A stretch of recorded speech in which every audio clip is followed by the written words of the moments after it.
the European Jews largely, but they incorporated the entire Jewry. They wanted a homeland somewhere, so eventually came down to Palestine.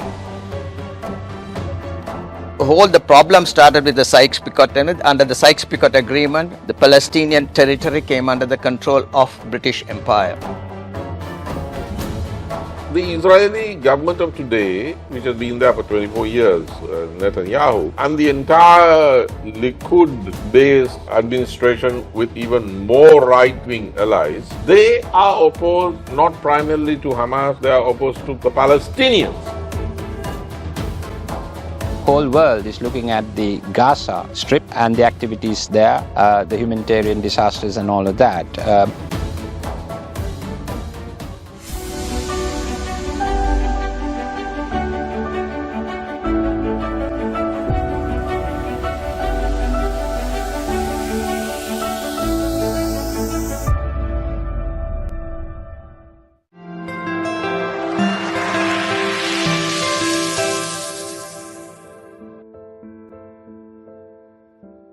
Welcome to Connect with Rohan on Ideal Island. Palestine, the catastrophe, Al-Nakba, faced by the Palestinians in the Gaza Strip, West Bank, and the rest of Israel has been the talking point and a continuous journey towards violence in the Gaza Strip. This all started on the 7th of October 2023 when the Hamas movement attacked Israel, and of course the Israeli Defense Force, the IDF, hit back, started a war with Gazans, and so far it has been going on, and we are talking today of the human rights issues, the violations. Many Gazans have died. We will go through the figures to discuss all of this, and also the history, the start of the conflict in the 1940s and all of that, and the way forward, what happens tomorrow and so on. I have invited Mr. Ameen Izzadeen and Dr. Dayan Jayatilleka to join me in this discussion. Mr. Izzadeen is a regular columnist and the senior deputy editor at the Sunday Times and also the Vijay Group of newspapers as an international correspondent and editor. He's also the vice president of the Sri Lanka Committee for Solidarity with Palestine. So he is my to-go, or the person of authority to talk about the Palestinian problem. Equally, I have Dr. Dayan Jayatilleka, an internationally acclaimed academic, diplomat, writer, and politician. Now, Dr. Jayatilleka has a very illustrious career, history, background. He represented Sri Lanka as the ambassador in Russia, France, and at the United Nations in Geneva. I believe he was the representative of the UNESCO as well. We'll come to that later. He was also a vice president of the Human Rights Council and chairperson of the governing body of the ILO. A very warm welcome to you both, gentlemen. Thank you for having us. My pleasure. To start off, I'll ask if I can call you Ameen. That's Mr. Ameen Izzadeen. Ameen, you are the vice president of the Sri Lanka Center for the Solidarity of Palestine. Walk us through not the near history of 2023 to this conflict, but when it all started in the 1940s. Perhaps if you start from there, and then I'll ask Dayan to continue from there. 1947 is a watershed year, but the problem really started with the start of this movement called Zionist movement in Europe. And this is a movement that sought a homeland for the European Jews largely. But they incorporated the entire Jewry. They wanted a homeland somewhere. So eventually it came down to Palestine. This was during the British mandated that is in the latter part of the 19th century. Right. And this, during which time the Palestine was part of the Ottoman Empire. I see. So before they were defeated during the World War. Yes. Right. While the World War I was progressing or was going on, Britain and France, they got together and they came to an agreement, which is called the Sykes-Picot Agreement in 1916, and under which, and they knew the Ottoman Turks were being defeated. They have to, pack up and leave their Middle Eastern the territory. None of these countries, and most of these countries in the today's that exist in the Middle East, were not there about 120 years back. It was the creation of the Sykes-Picot Agreement. So Sykes-Picot Agreement, under which Palestine came under the control of Britain, where some other part, like say for instance, like Lebanon, Syria, Algeria and other parts went to France. While even before that, when the Ottoman Empire, Sultan Abdul Hamid was the Ottoman Empire in the early part of the 19th century, the 20th century, the Zionist leaders like Theodor Herzl, he came up to him because they were the rulers of the Palestine, and but Turkey, the Ottoman Empire was needed and the neck deep in debt, and they offered him a deal. We will sort out your debt problem. The Zionist movement.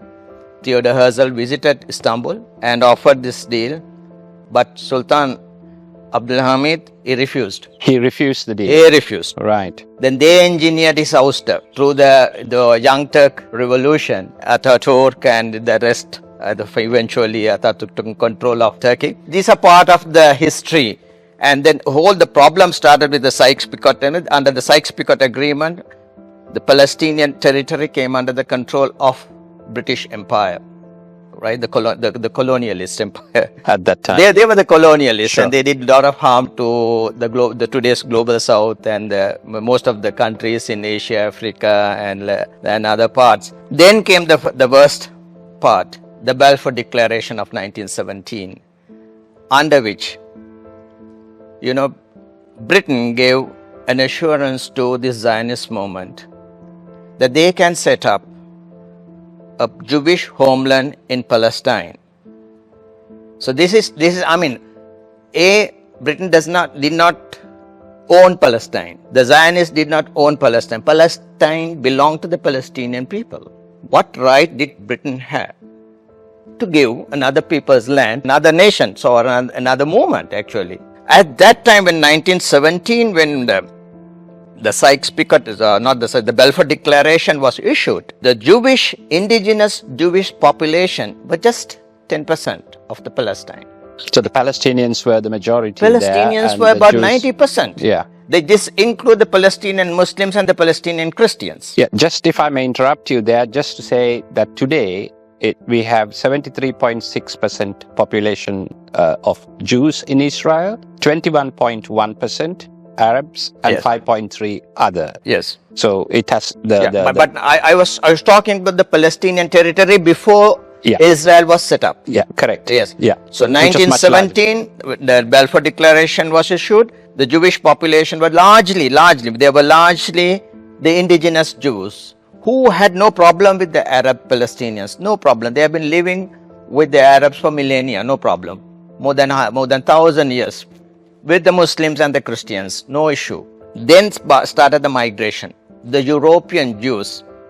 There is a big question about their connectivity to the land. Are they really the diaspora Jews who were displaced from the Middle East, or they are different type of Jews who converted to Judaism from some race, and then they, sorry to use the word race, from some European nation, maybe originated from Crimea or the southern Russia or Poland. In that particular region, there's a theory that there's a Hungarian historian who who did a research, and they found out the European Jews, their origin goes to the kingdom called Khazaria. Yeah, there's Ashkenazi Jews. So they were the people who started migrating. So, what you're saying is that the local Jews in the Palestinian territories at that time were quite happily living in harmony. Very happily. They were with the very other happily. races, Yes. but it was the Yes. Ashkenazis, right? Yes. Okay. Actually, the Muslim did not have any problem with the Jewish problem, the Jewish people. So I just want to take you to the early parts of the Islamic history when Jerusalem came under the rule of the Muslim empire during the second caliph's period, the Umar ibn Khattab, and he wanted to know where the Jews in that particular the city. And then they were told, the Christian, the church leaders told the caliph, they were not there, they had not been living here. But they said, the caliph Umar said, they have been living here, so we need them. So he got them down, about 72 families of the Jewish sons of soil. They had connection. They have been living in with the Palestinians and others in that area for some time. I mean, for a long period, Millennia. The biblical stories were there. It goes back, and we can discuss Yes. the backstory.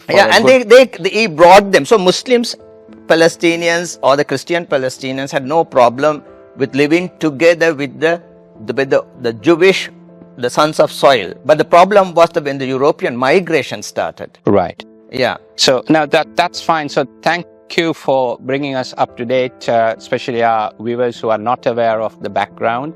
We can go back in history at least a good 2,000 years into biblical times and so on. Dayan, rightly or wrongly, on the 29th of November 1947, the United Nations General Assembly adopted a resolution recommending the adoption and implementation of a plan to partition British-mandated Palestine into two states, one Arab, one Jewish, and of course the city of Jerusalem to be divided. Now that was a UN resolution, 29th of November 1947. Of course, soon after that, on the 14th of May 1948, David Ben-Gurion, he declared the establishment of the State of Israel. Now, do you see that we started from a two-state solution through the UN in 1947, and it's evolved into a one-party state, a lot of friction between the two parties, the establishment of the Palestinian Liberation Organization, which eventually was considered moderate by the affected Palestinians, leading to Hamas and Hezbollah and various other extremist groups. What's your take? I mean, how has this evolved since 1947? Before we discuss the 7th of October 2023, what's your take, Dan? Well, I'd like to go back to what Ameen was talking about briefly, not to revisit everything he said, but to reinforce it in a certain way, because we forget that British colonialism, by enunciating the Balfour Declaration, it betrayed one of its own great heroes of that time. Now, we've all heard of Lawrence of Arabia, T.E. Lawrence, and we've seen film by David Lean with Peter O'Toole as Lawrence of Arabia. Now, why was he Lawrence of Arabia? That's because he was tasked with a special mission of helping get rid of the Ottoman Empire, to defeating the Turks. And to do that, his task was to mobilize the Arab tribes, as they were called. And he worked with Prince Faisal. And his mandate was something that he took very seriously and very sincerely. The promise that that the Arabs would have a country of their own. And he went into this with absolute zeal and sincerity.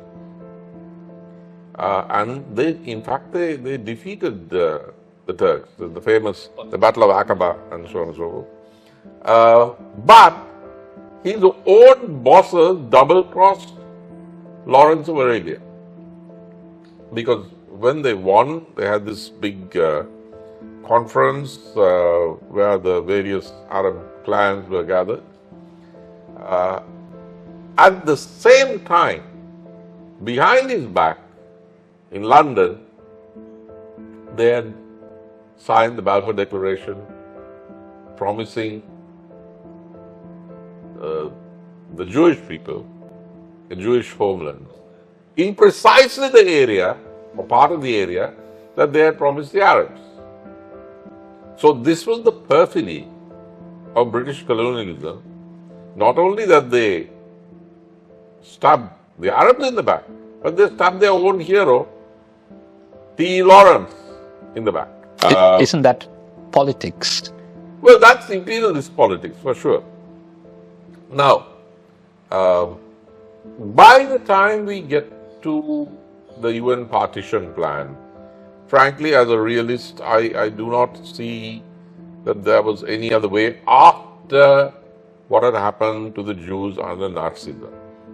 World opinion, and also the opinion among the great powers, was such that the Jewish people were given a state of their own. And we have to remember that if there were parents or godfathers of Israel in 1947-48, one of them was Stalin's Soviet Union. Absolutely. Right? Because he supported them. So, and the weapons came in from Bulgaria and Czechoslovakia.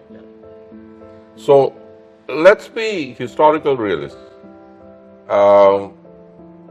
Yes, I respect the historical memory of the Nakba, and that was because the Zionists used the opportunity for ethnic cleansing. But if you take the UN resolution, I don't see that there was any way out of it at that point in history. Now we should, ideally, we have to go back to a two-state solution. And as President Barack Obama said in his famous speech to the Israelis, that, the only realistic solution given population growth and so on is a two-state solution with some territorial swaps.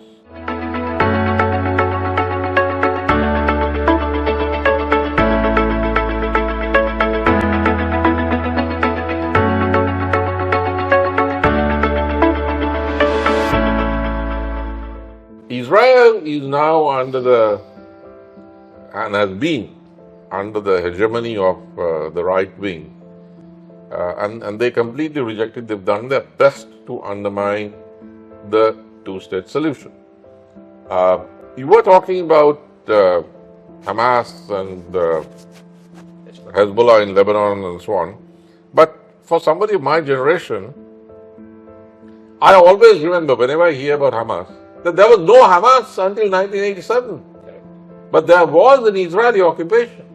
The Israeli occupation vastly antedates Hamas.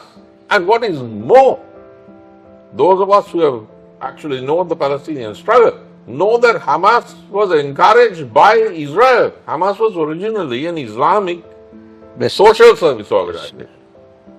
And I remember my friends in the Palestinian movement who were secular.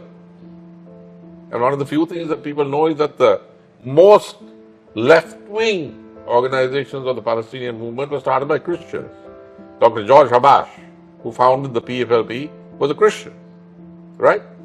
Those were the main enemies of the Israelis at that time. So they encouraged an Islamist social welfare movement in the municipalities. That's what became Hamas. And wherever they could, I mean, even in the universities, people who belong to the PLO tell me, when we were arrested, those guys were never arrested by the Israelis. And they were the extremists. So the Israelis are not the only people who did it. I mean, the late Indira Gandhi, when she was alive, she encouraged the extremists against the Sikh moderates who were her parliamentary rivals. And those are the same extremists who assassinated her later. So this has been done before, and it's not a good thing to do. But the Israelis encouraged Hamas, and there was no Hamas, and Hamas did not take up arms until 1987. The same goes for Hezbollah. The Hezbollah is the resistance movement that grew up because Israel invaded Lebanon. And they did it on false pretext as usual. due to an internecine rivalry within the Palestinian movement. One of the Palestinian factions, the Abu Nidal faction, assassinated an Israeli diplomat, and Sharon used the opportunity to invade Lebanon in 81-82. Hezbollah came out of that as a resistance movement. So all of these demons that Israel talks about to justify their action, those were not the causes, those were the consequences of the occupation. So we must, above all, when we talk about history and we talk about the present, we must focus on the O word.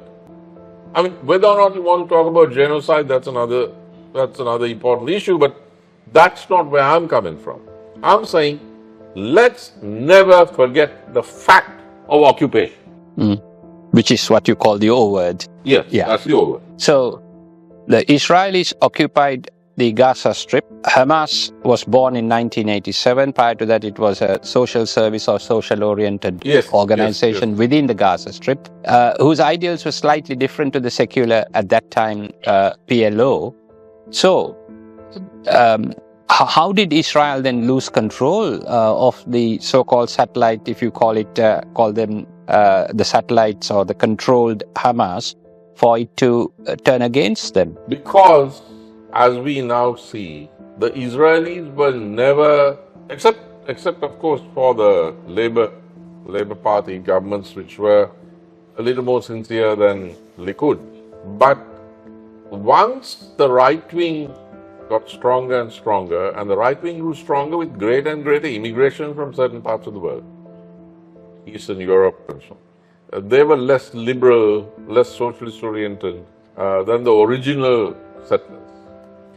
As they grew stronger, the Israeli aim was not anything like a two-state solution or even a one-and-a-half-state solution.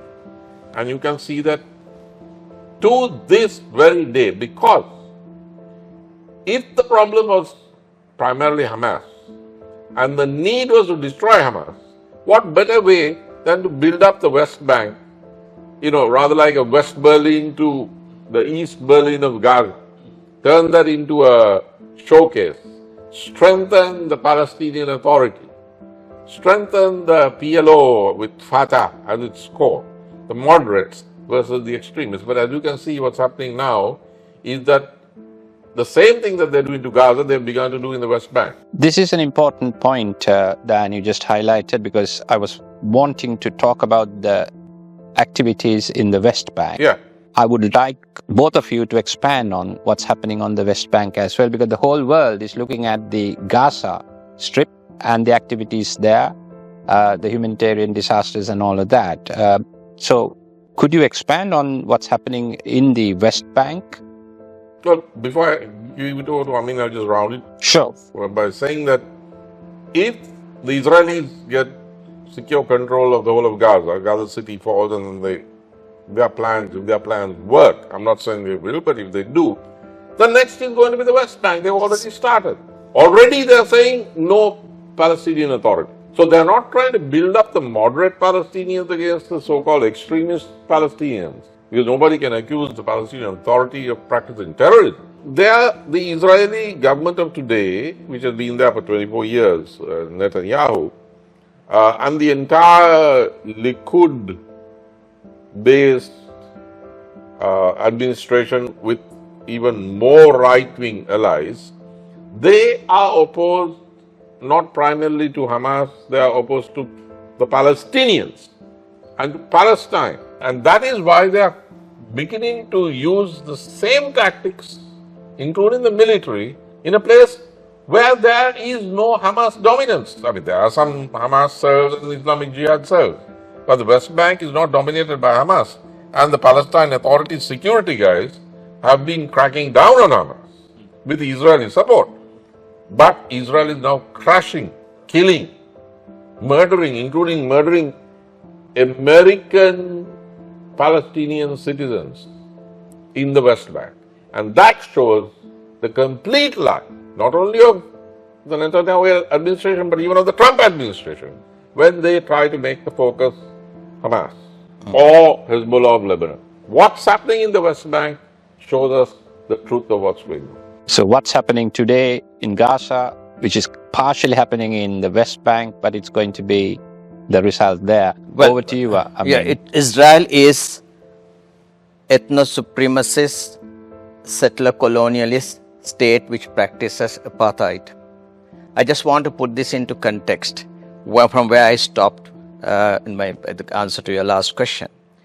When the migration began from Europe to Palestine before the partition, the Arabs did not know. Arabs thought, this is like what's happening in Arugambe today and in the Sri Lanka south. We were going after dollars. The Arabs too went after dollars or the pounds or what are the European currencies that was in the vogue. So they willingly sold their land, and because these guys were paying more than the market value. So the Arab poor farmers, the Bedouins, they were just accepted the money, and they thought, but when they realized it was well into that time, the horses fled the stable.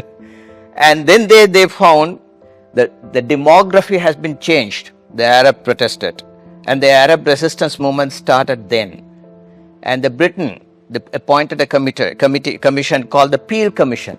The Peel Commissions recommended Palestine be divided in proportionate to the population strength. But the Israelis, the Zionist movement, did not accept it. Then came the 1947 partition. The 1947 partition, they manipulated the United Nations. They arm twisted the members, the powerful countries, especially the United States then.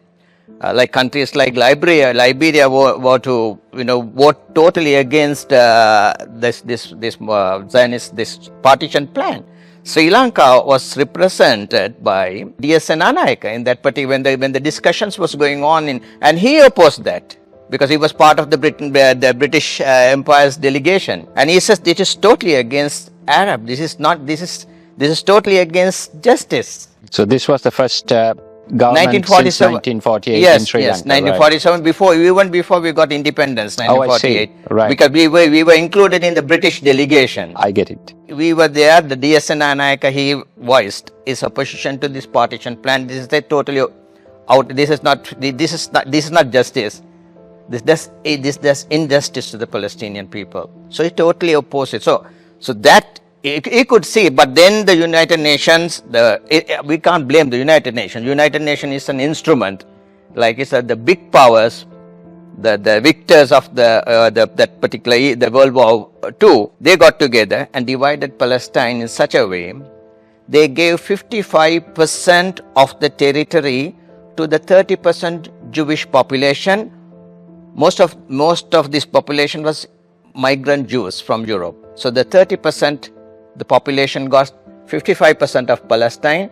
The 70%, the indigenous Palestinian people got 45% of West Bank on the west, Palestinian territory, Gaza Strip here on the on the Mediterranean coast. Connecting the two were a small teeny-weeny corridor, right? And on the up and down of that north and south of that corridor were Israel. So this map alone is asking for trouble, and it was deliberately done. And then started the 1948 war, Arab-Israeli war. And Israel got more than another 28%. Israel captured 28% of the Arab land, in addition to the 55% they got. But I would like to say that's the victor's spoils. Yes. Yeah. But this occupation is illegal. Sure. Because this is, after World War II, the international order was built up on the basis of peace and justice. United Nations Charter itself, the fundamental principle was no space for injustice in this world. Peace is the core value that we must need to promote. So the peace and justice were the ideals that they promoted in the international order. Then occupation is totally out. And the Geneva Convention, the 1949 Additional Protocol 1 of Geneva Convention clearly states occupation is illegal. And numerous United Nations resolutions passed since then, occupation is illegal. And the last year, the International Court of Justice ruling, they clearly said occupation is Israel occupation of Palestinian land is illegal. It's in violation of international law, and the other countries must take steps to do away with this occupation. So we have repeatedly had bodies, international bodies, courts of justice on an international basis, even the member states individually and as a group when they're at the UN and at the Security Council, all of that saying that the occupation of these lands is considered or deemed illegal. And of course that's been ignored totally.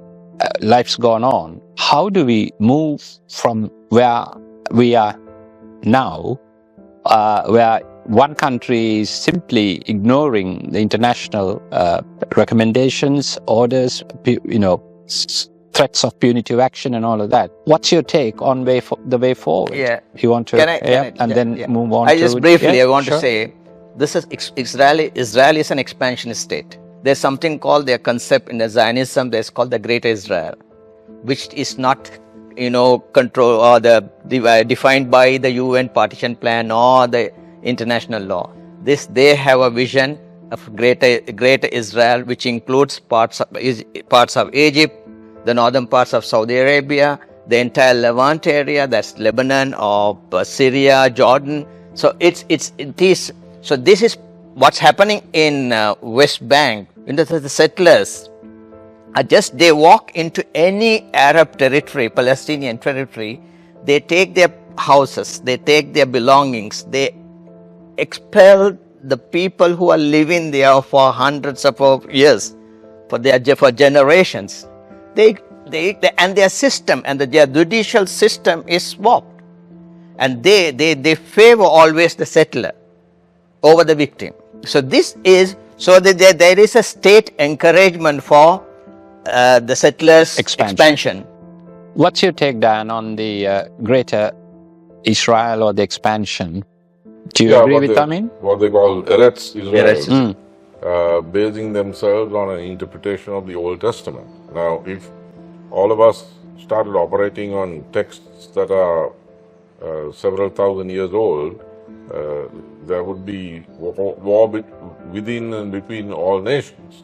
Well, I belong to the Vietnam generation, and though we saw on television and in magazines the horrors of Vietnam, I would still say that what I'm seeing now, and not only because I see it daily on television, but what I'm seeing now is the worst cruelty and horror committed by a state that I've seen in my lifetime.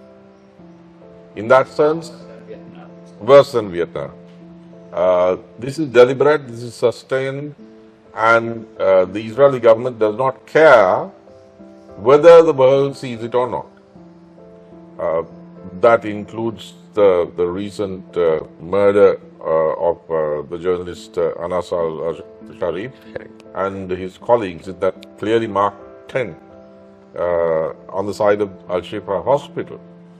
Now, that being said, what I'm talking about is the exceptional nature in that sense. In terms of evil, I have never seen in my lifetime a state behave in a more evil way than the Israel of today. But we have to remind ourselves that what we are seeing is not unique, and because it's not unique, there's also a way to fight it. Now, Israel is a settler colonial enterprise.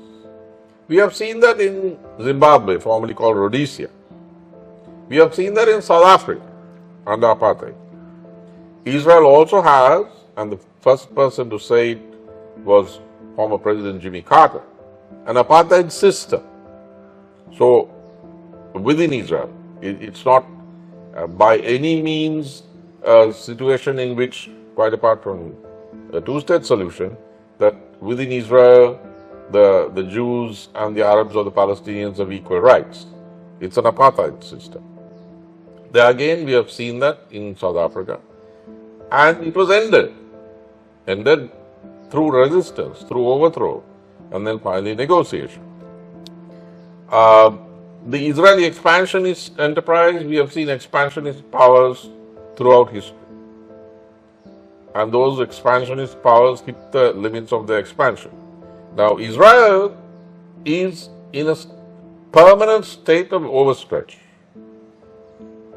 It attacked Iran, it had to stop, it attacked Lebanon, Syria, it's grabbing territory in Syria, it's grabbing territory in Lebanon, going against what it agreed to earlier, and unfortunately the government seems to be vacillating there and is planning to at least partially demilitarize the resistance, while the Israelis are behaving in a very aggressive way.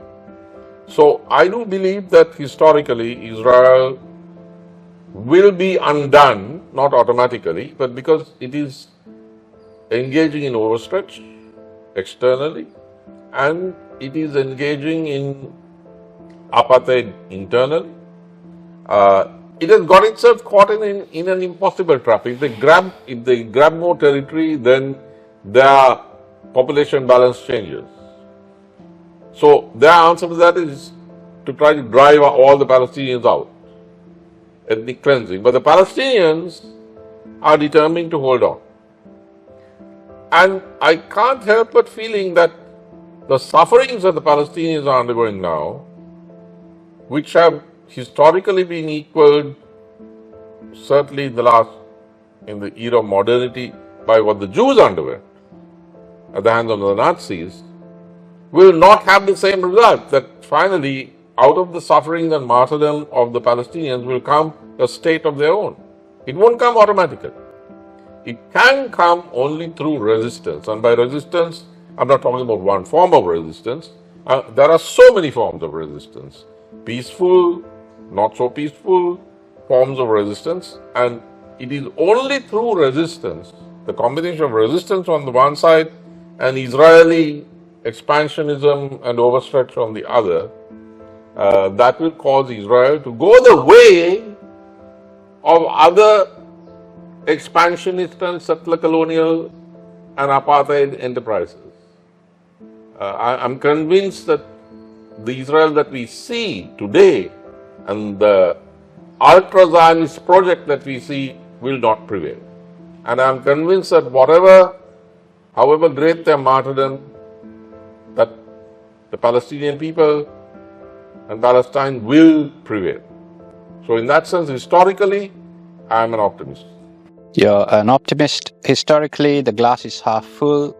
What's your take? Do you see the glass half full or half empty here? Well, but given the Israel's this Eretz Israel philosophy, and even this Tuesday, Prime Minister Benjamin Netanyahu, in an interview with an Israeli channel, he said his mission is not only political but spiritual. So spiritual means that they are affirming their vision for greater Israel, more expansionism, and so that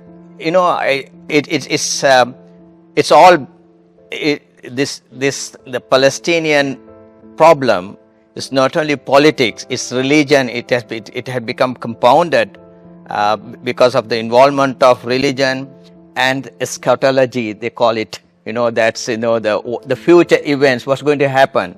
So this is what bringing some parts of the so-called Christian Zionists in the United States and elsewhere to support this Zionist movement, because the Zionists, though they did not accept Jesus Christ, right? They were expecting a Messiah to come, the final Messiah. So the Christian Zionists believe that for that to happen, for Jesus to return, the Jewish temple needs to be built, or that moment needs to happen, and there should be an Armageddon, or the big war, the final war to take place. So this is so on the one hand, the Jewish religious extremists, they are advocating this final Messiah moment. And they have been, they are in hand in glove, or they have partnered with the Christian Zionists who think that's the right way to progress. We have to partner with the Jewish Zionists, and because that particular Christian Zionism believes that in the final Jesus will come only if there is a final war. So they are fast tracking the second coming of Jesus. And also the particular Bible, that the Scofield Bible that they believe in, and that says, apparently, I think that the Christians need to accommodate the Jewish homeland concept, because that is being given by God to the Jewish, to the children of Abraham. The fact that they forget is the Palestinian Arabs, and they are also part of the children of Abraham. And the Abraham comes, unfortunately, when it comes to Arabs, only in the so-called normalization accord, or the Abraham Accords, which the Americans want the Arab states to sign with. Apart from that, there is no recognition of the Muslim Abraham. So they only recognize the Jewish and the Christian Abraham. And so this particular philosophy of Eretz Israel is not only politics, it's also religion. And so this is, therefore, the finding a solution to this crisis is very complicated.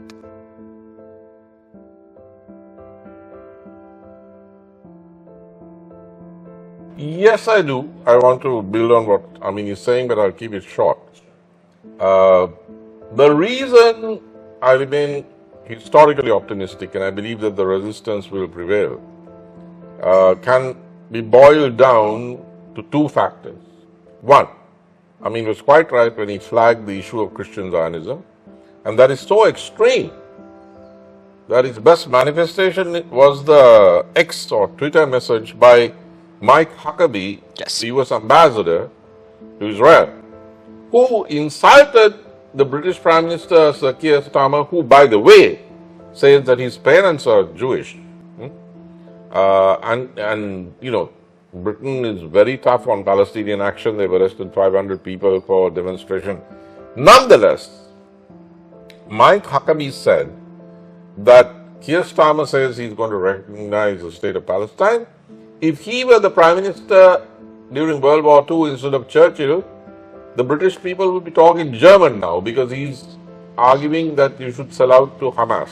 Now, this is the US ambassador. I've been an ambassador. You cannot insult the Prime Minister of another country, but this guy is so hooked on his the mythology, he believes it, right? So I take that point. You have crazy people in charge in both the United States and in Israel, and together they're taking the world to the brink. But why then am I still a historical optimist? One, if you take the Christian world, 1.4 billion are Catholics. And when the new Pope, Pope Leo, of course, Pope Francis's commitment to Palestine was well known. But Pope Leo, when he addressed the 1 million young Catholics in Rome at the huge Jubilee event last week, he started with, "We stand with the children of Gaza." So the Christian Zionists are small, powerful fringe. They are the lunatic fringe of the Christian world. The overwhelming majority, the Catholics and the mainstream Protestants, are for a two-state solution. That's one. The second, and probably the most important factor, is this. The latest opinion polls in the United States show that over 50%, well over 50%, of Americans of the ages of between the ages of 18 and 24 are for an independent Palestinian state and are opposed to the behavior of the state of Israel in Gaza today. 18 to 24 in the United States. Now, you add on to that the fact that the demonstrations in favor of Palestine took place mainly in the elite American universities, like Columbia, right? Then add on to that it's very probable, certainly possible, that Goran Mamdani will be the next mayor of New York City. Okay?